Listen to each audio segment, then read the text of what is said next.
السلام علیکم. لا حول ولا قوة الا باللہ العلی العظیم. اعوذ باللہ من الشیطان الرجیم. بسم اللہ الرحمن الرحیم. الحمد للہ رب العالمین. الحمد للہ رب الشاکرین. الحمد للہ کما هو اہلہ.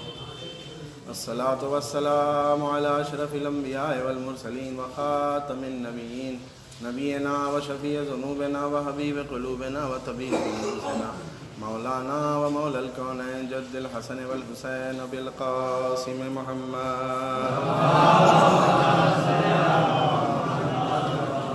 وآلہ الطیبین الطاہرین المظلومین سیما بقیت اللہ العظم مولانا صاحب العصر والزمان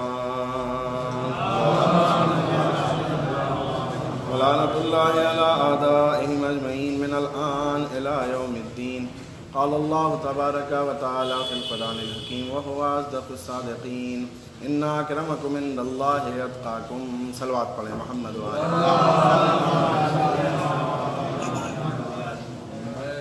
ارباب ایمان.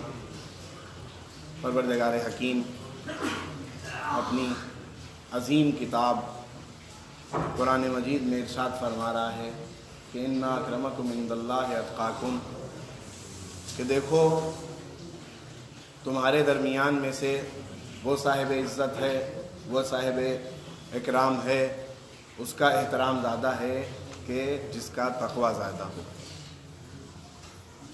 عزیزوں، تقوی ہی ایک ایسا وسیلہ ہے کہ جس کے ذریعے انسان اللہ سے بہت قریب ہو سکتا ہے اور اللہ کی رضایت حاصل کر سکتا ہے.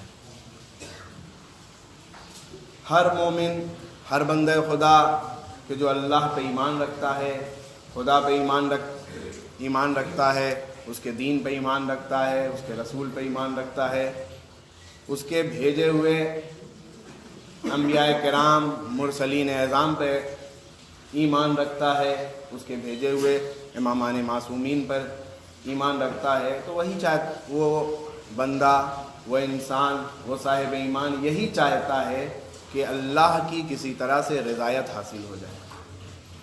عزیزوں، تمام کامیابی اسی ایک چیز میں پوشیدہ ہے. جب اللہ جس بندے سے، جس شخص سے راضی ہو جائے گا تو یہ سمجھ لیجئے اس کے پاس کامیابی ہی کامیابی ہے. اب اس سے بہتر چیز اور کیا ہو سکتی ہے؟ جس سے اللہ راضی، اس کا مطلب یہ ہے کہ وہ ہر اعتبار سے بہتر و برتر ہے، ہر اعتبار سے صحیح ہے. اسی لیے کہا گیا ہے کہ انسان ہمیشہ اس کوشش میں رہنا چاہیے کہ پروردگار کو کبھی ناراض نہ کرے، پروردگار کو کبھی ناراض نہ کرے، ہمیشہ اس کی رضایت حاصل کرتا رہے. کیونکہ اگر خدا نخواستہ پروردگار کو ناراض کرے گا تو طے بات ہے، جب پروردگار کو جو ناراض کر دے تو کیا وہ دنیا میں بھی کامیاب نہیں ہو سکتا ہے اور نہ آخرت میں کامیاب ہوگا. لہذا ہم پروردگار کو ناراض کر کے نہ زندگی دنیا میں زندگی چین سے جی سکتے ہیں اور نہ آخرت میں. لہذا ہمیں اس بات کی طرف متوجہ ہونا چاہیے کہ پروردگار ہم سے چاہتا کیا ہے، پروردگار کی کیسے رضایت حاصل کرنی چاہیے.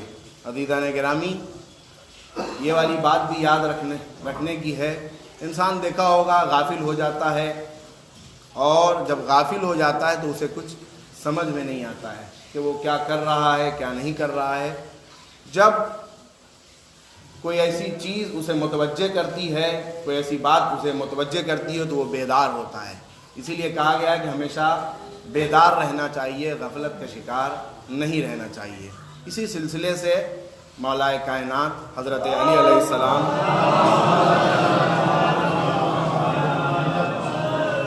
ارشاد فرما رہے ہیں لا طاعت لمخلوق فی معصیت الخالق، کہ اللہ کی معصیت کے ذریعے مخلوق کی اطاعت نہیں کی جا سکتی. ہوتا کیا ہے کہ انسان پروردگار کو درکنار کر دیتا ہے، پروردگار کو درکنار کر دیتا ہے اور مخلوق کی رضایت میں لگا رہتا ہے، اس کی اطاعت کرتا رہتا ہے. وہ بھول جاتا ہے کہ جو مخلوق کی اطاعت کر رہا ہے، مخلوق کی رضایت کی کوشش کر رہا ہے، وہ صحیح ہے کہ نہیں ہے، بھول جاتا ہے. وہ مسلسل مخلوق کے در پہ رہتا ہے، اسے راضی کرنے کی کوشش کرتا ہے، چاہے وہ گناہ ہی کیوں نہ کر رہا ہو. پروردگار اسی لیے کہہ رہا ہے کہ دیکھو مخلوق کہ تم اطاعت کر رہے ہو اور دوسری طرف اللہ کی معصیت کر رہے ہیں. مولا کائنات اسی طرف متوجہ کر رہے ہیں. بہت ہی اہم چیز ہے کہ دیکھو تم انسانوں کی اطاعت کے ذریعے اطاعت کر رہے ہو، لیکن دوسری طرف کیا ہے؟ اللہ کی معصیت کر رہے ہو. ایسا نہیں ہو سکتا ہے کہ ایک طرف اللہ کی معصیت کرو اور دوسری طرف مخلوق کی اطاعت کرو. نہیں، تم ایسا کام کرو کہ جس میں معصیت نہ ہو. ٹھیک ہے، تم مخلوق کو خوش کرنا چاہتے ہو تو مخلوق کو خوش کرو، لیکن اس پہلو کی طرف تمہاری نظر ہونی چاہیے کہ پروردگار ناراض نہ ہو، کوئی گناہ انجام نہ پائے. کہا گیا ہے آپ مخلوق کی مدد کرنا چاہتے ہیں، مخلوق کی مدد کریے. مخلوق سے راضی ہونا چاہتے ہیں، راضی ہو جائیے، اس کے ساتھ رہیے، اس کے ہمدم بنیے، اس کی رضایت حاصل کر لیجئے، لیکن اصل رضایت اللہ کی رضایت ہے. ایسا نہ ہو کہ مخلوق کو راضی کرنے کے چکر میں جسے کہا جائے کہ انسان اللہ کی معصیت کر بیٹھے. اسی طرف مولا کائنات متوجہ کر رہے ہیں ہر انسان کو کہ نہیں، ایسا نہ کرنا، غافل نہ ہونا، غفلت کا شکار نہ ہونا.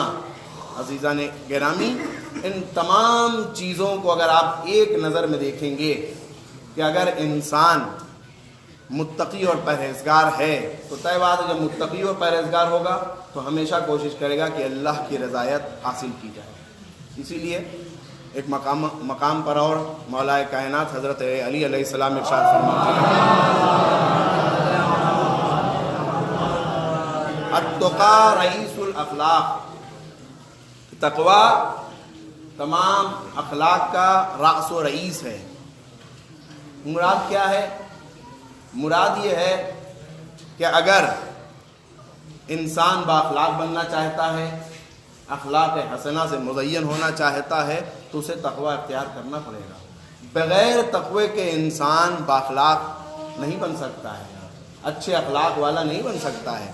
لاکھ آپ دوسری صفتیں آپ کے پاس موجود ہوں، اخلاقی صفتیں اور بھی صفتیں ہیں، لیکن جب تک جسے کہا جائے نا کہ انسان کی قیمت میں اس وقت اضافہ ہوگا جب انسان متقی اور پرہیزگار ہو.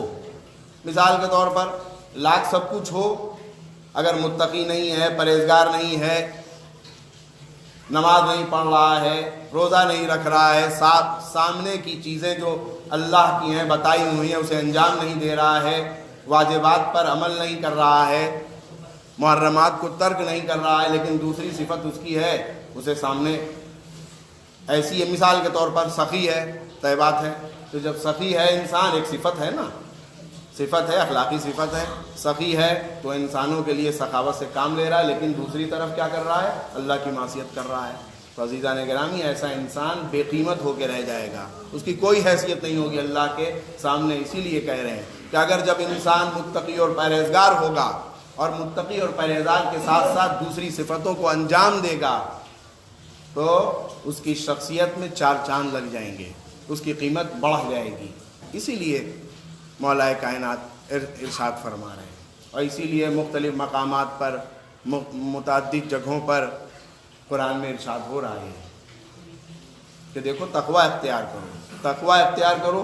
جب تم تقوی اختیار کر لو گے تو تم دنیا میں بھی کامیاب نظر آؤ گے اور آخرت میں بھی کامیاب نظر آؤ گے. جب تم تقوی اختیار کر لو گے تو ہر باطل کو آسانی سے پہچان سکتے ہو. جب تم متقی اور پرہیزگار ہو جاؤ گے تو اللہ کی معرفت بہتر طریقے سے تم رکھ سکتے ہو. لیکن جب متقی اور پرہیزگار نہیں ہوگے، تقوی سے دور ہوگے، طے بات ہے تم نہ اطہار کو صحیح سے پہچان سکتے ہو، نہ دین کو صحیح سے پہچان سکتے ہو، نہ کتاب قرآن کو صحیح سے پہچان سکتے ہو، کسی چیز کو صحیح سے نہیں پہچان سکتے. کیونکہ عزیزان گرامی، جب انسان متقی اور پرہیزگار ہو جاتا ہے، اللہ اس کے قلب میں ایسی بصیرت عطا کرتا ہے، آنکھوں میں ایسی نور عطا کرتا ہے، ایسی روشنی عطا کرتا ہے اس تقوی کے ذریعے کہ انسان بہت آسانی کے ساتھ سب کچھ سمجھ سکتا ہے. لہذا اسی لیے کہا گیا ہے کہ تقوی اختیار کرو، تقوی اختیار کرو۔ پروردگار تجھے تیری مقدس ذات کا واسطہ، تیرے بھیجے ہوئے انبیاء کرام کا واسطہ، پروردگار تیری مقدس کتاب کا واسطہ، پروردگار ہمیں توفیق عطا کر کہ واقعاً جو حق ہے دین کو پہچاننے کا، تیری ذات کو پہچاننے کا، تیرے بھیجے ہوئے انبیاء کرام کو پہچاننے کا، پروردگار ہمیں اتنی معرفت عطا کر۔ پروردگار ہمارے گھر پر، ہماری فیملی پر، ہمارے کاروبار پر آنے والی تمام بلاؤں کو برطرف فرما۔ پروردگار جہاں جہاں بھی شیعان حیدر کرار ہیں، ان کی جان، ان کی مال، ان کی ناموس کی حفاظت فرما۔ پروردگار ہمیں توفیق عطا کرتا رہے کہ ہم ہمیشہ اللہ کے بتائے ہوئے راستے پر گامزن رہیں۔ پروردگار ہمارے آخری امام کے ظہور میں تعجیل فرما۔ بسم اللہ الرحمن الرحیم۔ قل هو اللہ احد اللہ الصمد لم یلد ولم یولد ولم یکن له کفوا احد۔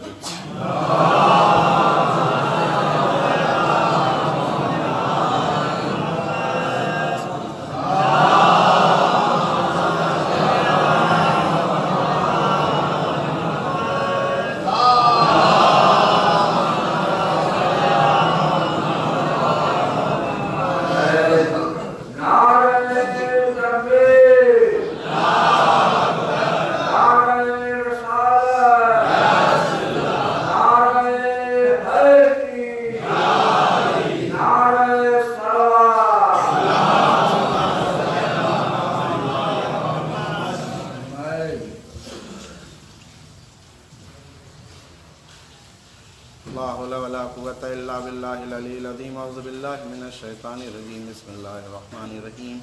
الحمد لله الذي لا إله إلا هو الحليم الكريم، غافر الذنب وقابل التوب وهو الغفور الرحيم۔ نشهد أن لا إله إلا هو لطوف ولا العباد بجود ولا وعد ولا المذنبين بعلمه۔ نشهد أن محمدا نبيه وصفيه سيد المرسلين وصفي المذنبين، بعثه رحمة للعالمين۔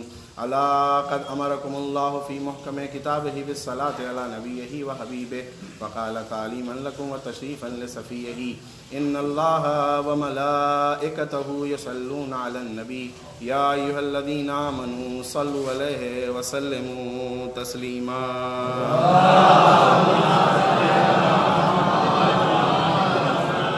اللهم صل على سيد المرسلين وخاتم النبيين أبي القاسم محمد وعلى إمام المسلمين قائد الغر المحجلين أمير المؤمنين علي بن أبي طالب وعلى سيدة نساء العالمين فاطمة بنت رسول الله وعلى الحسن بن علي المجتبى والحسين الشهيد بكربلاء وعلي بن الحسين ومحمد بن علي وجعفر بن محمد وموسى بن جعفر وعلي بن موسى ومحمد بن علي وعلي بن محمد والحسن بن علي العسكري صلوات الله عليهم أجمعين۔ اللهم صل على مولانا صاحب العصر والزمان، الأمان الأمان الأمان، الغوث الغوث الغوث، أدركنا أدركنا أدركنا ماهي آثار البدع والطغيان، عادم ابنیت الشرک والنفاق۔ صلوات پڑھیں محمد وعلی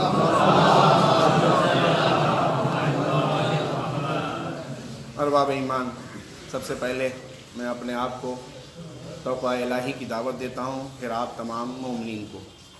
عزیزوں، کہ جیسا کہ ابھی آپ کے سامنے اس سے پہلے والے خطبے میں آپ کے سامنے آیت کو بیان کر چکا ہوں کہ ان اکرمکم عند اللہ اتقاکم، حقیقت یہی ہے کہ انسان اس وقت صاحب اکرام، صاحب عزت ہوتا ہے، اس کی شخصیت میں وزن پیدا ہوتا ہے کہ جب وہ انسان متقی اور پرہیزگار ہو۔ عزیزوں، پروردگار یہی چاہتا ہے کہ کہ ہر انسان باعزت رہے اور ذلت سے کوسوں دور رہے۔ پروردگار چاہتا ہے کہ انسان کامیابی کے زینوں پر آگے بڑھتا رہے اور ناکامی سے کوسوں دور رہے۔ پروردگار یہی چاہتا ہے کہ انسانوں کو صرف فائدہ پہنچے، نقصان نہ پہنچے۔ اسی لیے پروردگار نے ہمیں عقل و شعور اور ارادہ عطا کیا ہے۔ ہمارے درمیان دو گرا قدر چیزیں، ایک جسے قرآن کہا جاتا ہے، دوسرے ائمہ اہل بیت یا اہل بیت اطہار علیہ السلام ہیں۔ عزیزوں، ایک میں جسے کہا جائے آپ کے سامنے تھیوری کی شکل میں اور تحریر کی شکل میں قرآن موجود ہے کہ اگر تحریر سمجھ میں نہ آ رہی ہو تو آپ جو اس کے سچے وارث ہیں، سچے معلم ہیں، معصومین، ان کی طرف مراجعہ کریے، کیونکہ پروردگار یہ چاہتا ہے کہ انسان کسی بھی موڑ پر پریشان نہ ہو اور ہمیشہ خوشحال رہے۔ میں آپ کے سامنے جو بھی باتیں کر رہا ہوں یہ تمام چیزیں قرآن کی روشنی میں ہیں، احادیث کی روشنی میں۔ عزیزوں، پروردگار کتنا کریم ہے، کتنا رحیم ہے، ہمیں احساس نہیں ہوتا ہے، ہمیں واقعاً، لیکن جو مظہر ہیں اس کے اگر ان کی طرف رجوع کیا جائے تو ہم اللہ کی کرامت کو آسانی سے پہچان سکتے ہیں، اللہ کے رحم کو آسانی سے پہچان سکتے ہیں، اللہ کی محبت کو آسانی سے پہچان سکتے ہیں۔ کیا آپ اندازہ لگا سکتے ہیں کہ ماں کا بیٹے کے سلسلے سے محبت، ماں کی بیٹے کے سلسلے سے محبت کتنی ہے، کتنا چاہتی ہے اپنے بیٹے کو ماں؟ یہ باپ اپنی اولاد کو کتنا چاہتا ہے، آپ اندازہ لگا سکتے ہیں؟ نہیں لگا سکتے۔ عزیزان گرامی، ماں پریشان ہو جاتی ہے، خود پریشانی میں مبتلا ہو جاتی ہے، لیکن وہ نہیں چاہتی ہے کہ میرے بچہ کسی بھی پریشانی میں مبتلا ہو۔ وہ آپ سوچئے، کہا گیا ہے کہ ماں ایک مظہر ہے اللہ کی محبت کا، اللہ کی محبت کے ایک مظہر ہے۔ آپ آسانی سے انہی مظہر کے ذریعے اور مظاہر کے ذریعے آپ آسانی سے اللہ کی محبت کو، اللہ کی کرامت کو، اللہ رحیم ہے، اس کے رحم کو آسانی سے پہچان سکتے ہیں۔ لیکن ہوتا کیا ہے، ہم دنیا کی تمام چیزوں میں غافل ہو جاتے ہیں، اور جب غافل ہو جائیں گے طے بات ہے اللہ کی ان تمام صفتوں سے دور ہو جائیں گے۔ اللہ نے جو چاہا ہے کہ ہم کسی ایک مقام پر پہنچیں کہ جہاں خود انبیاء رشک کرتے ہوئے ملیں، فرشتے رشک کرتے ہوئے ملیں، پروردگار یہی چاہتا ہے کہ ہم سب سے اعلیٰ منزل پر اخلاق کی سب سے اعلیٰ منزل پر پہنچ جائیں۔ ایک مرتبہ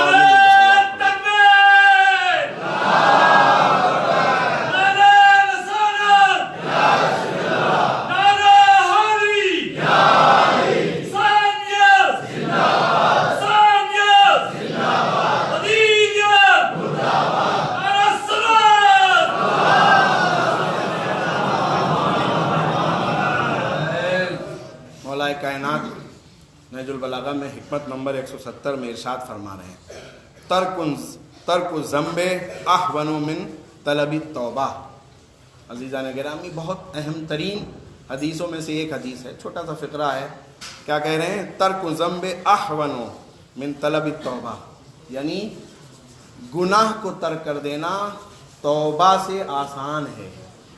عزیزان گرامی، ہوتا کیا ہے کہ انسان گناہ کر بیٹھتا ہے، لیکن کیا ہوتا ہے، توبہ نہیں کرتا ہے، رجوع نہیں کرتا ہے اور متوجہ نہیں ہوتا ہے۔ اسی لیے مولا یہ کہہ رہے ہیں کہ بہتر ہے کہ گناہ کو ترک کرو۔ جب گناہ کو ترک کرو بہتر ہے کہ تم بعد میں توبہ کرو۔ اور توبہ کا آپ اصل مفہوم جانتے ہیں، اصل مفہوم یہی ہے کہ انسان توبہ کر لے تو پھر اس گناہ کی طرف دوبارہ مراجعہ نہ کرے۔ عزیزان ایمان، مولا کائنات اسی لیے ارشاد فرما رہے ہیں اور بار بار متوجہ کر رہے ہیں۔ ہوتا کیا ہے کہ ایک اور قول میرے ذہن میں آ رہا ہے کہ مولا کا ہے کہ الناس اعداء ما جہلوا، انسان جس چیز کو نہیں جانتا ہے اس کا دشمن ہوتا ہے۔ ہمارے خود دین میں بھی بہت سی چیزیں ہم نہیں جانتے ہیں، ہم جانتے ہی نہیں ہیں. یہ تو اللہ نے بہت بڑی توفیق عطا کی ہے ہمیں. چاہے وہ خطبے کی شکل میں ہو، مسجدوں میں آتے ہیں، واعظ و نصیحت ہوتی ہے، یا اور بھی دوسرے جو پہلو ہیں اس عنوان سے واعظ و نصیحت ہوتی ہے، تو ہمیں جو دین کی معلومات ہے وہ بتائی جاتی ہے. اور اسی طرح ایک اور چیز ہے اس مسجد کے علاوہ جسے امام باڑہ کہتے ہیں. چاہے وہ امام باڑہ، امام بارگاہیں ہوں، وہاں کیا ہوتا ہے؟ مجلسیں برپا ہوتی ہیں. جب مجلسیں برپا ہوں گی طے بات ہے کہ مجلسوں میں کیا پڑھا جاتا ہے؟ دین کی باتیں پڑھتا ہے انسان، دین کی باتیں پڑھتا ہے، قرآن کے حوالے سے پڑھتا ہے، معصومین کے حوالے سے پڑھتا ہے، معصومین کے سچے فضائل پڑھتا ہے، من گھڑت فضائل نہیں، بنا کے فضائل نہیں. اور اسی طرح جو حقیقی مصائب ہیں وہ پڑھتا ہے، بنا کے مصائب نہیں پڑھتا ہے. یہ حقیقی کیا ہے؟ یہ تمام چیزیں ہیں دین کی. یہ تمام دین کی چیزیں کہاں سے ملتی ہیں؟ ہمیں امام باڑوں سے ملتی ہیں، ممبروں سے ملتی ہیں، چاہے وہ قرآن کی باتیں ہوں، چاہے وہ احادیث کی شکل میں ہوں، چاہے وہ سیرت ہو، چاہے معصومین کی سیرت ہو، چاہے رسول کی سیرت ہو. یہ تمام چیزیں ہمیں ان دونوں جگہوں سے ملتی ہیں. جب انسان کسی چیز کو نہیں جانے گا تو طے بات ہے اس کا دشمن ہوگا. اسی لیے مولا کائنات کہہ رہے ہیں کہ دیکھو پہلے دین کی معلومات حاصل کرو، کوشش کرو. اگر تم مجلسوں میں جا کے بیٹھو گے، معتبر ذاکرین، معتبر خطبہ کی مجلسوں میں بیٹھو گے، طے بات ہے کہ تمہیں کچھ نہ کچھ ملنا ہی ملنا ہے. تمہیں ایک چیز بھی مل گئی تو تم کامیاب ہو جاؤ گے. اس لیے کہا گیا ہے کہ مجلسوں میں آ کے شروع سے بیٹھا جائے. کیونکہ صرف اگر مصائب کے گوشے میں آئیں گے تو طے بات ہے صرف مصائبی گوشہ انسان کو معلوم ہو پائے گا اور اس سے مستفید ہو سکتا ہے. لیکن اگر فضائل کے گوشے میں آئے گا تو طے بات ہے دین کی معلومات حاصل ہوگی، اسے قرآن کے بارے میں معلوم ہوگا، ائمہ اطہار کے بارے میں معلوم ہوگا، عقائد کے بارے میں معلوم ہوگا، احکام کے بارے میں معلوم ہوگا. کیونکہ ہر ذاکر، ہر عالم الگ الگ عنوان سے مجلسیں پڑھتا ہے، الگ الگ ٹاپک پہ مجلسیں پڑھتا ہے، الگ الگ موضوعات پہ مجلسیں پڑھتا ہے. تو طے بات ہے کہ جب الگ الگ موضوعات پہ مجلسیں ہوں گی تو انسان مختلف موضوعات کو سنے گا تو کیا ہوگا؟ اسے معلومات میں اضافہ ہوگا. ارباب ایمان، اسی لیے مختلف مقامات پر بار بار کہا گیا کہ علم حاصل کرو، علم حاصل کرو، علم حاصل کرو. اسی لیے کہا گیا ہے کہ علم ایسا نہیں ہے کہ صرف مدرسوں ہی میں جا کے علم حاصل کیا جا سکتا ہے. ہاں وہ الگ بات ہے کہ طے بات ہے کہ آپ مدرسے میں کیوں جاتا ہے انسان؟ ایک مرحلہ ہوتا ہے نا بھائی، زبان کو سیکھنا ہے. زبان جب سیکھ جائے گا تب احکام کو سیکھنا ہے، قرآن کے بارے میں معنی و مفہوم کو سیکھنا ہے. لیکن اگر ایسے معلومات حاصل کرنی ہے تو انسان کو مسجدوں میں آنا پڑے گا، امامباڑوں میں آنا پڑے گا، خطبہ اور علماء کے واعظ و نصیحت میں بیٹھنا پڑے گا. پروردگار ہمیں پھر ایک مرتبہ تیری مقدس ذات کا واسطہ، تیرے بھیجے ہوئے انبیاء کرام اور معصومین کا واسطہ، پروردگار ہمیں توفیق عطا کرتا رہے کہ ہم دین کی معلومات میں اضافہ کرتے رہیں. پروردگار جو لوگ پریشان حال ہیں ان کی پریشانیوں کو برطرف فرما. پروردگار جو لوگ بیمار ہیں ان کی شفا عطا فرما.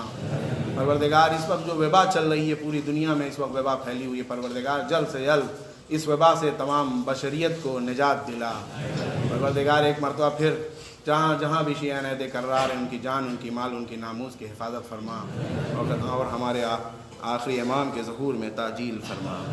بسم اللہ الرحمن الرحیم. انا اعطیناک الکوثر فصلی لربک وانحر انا شانئک هو الابتر.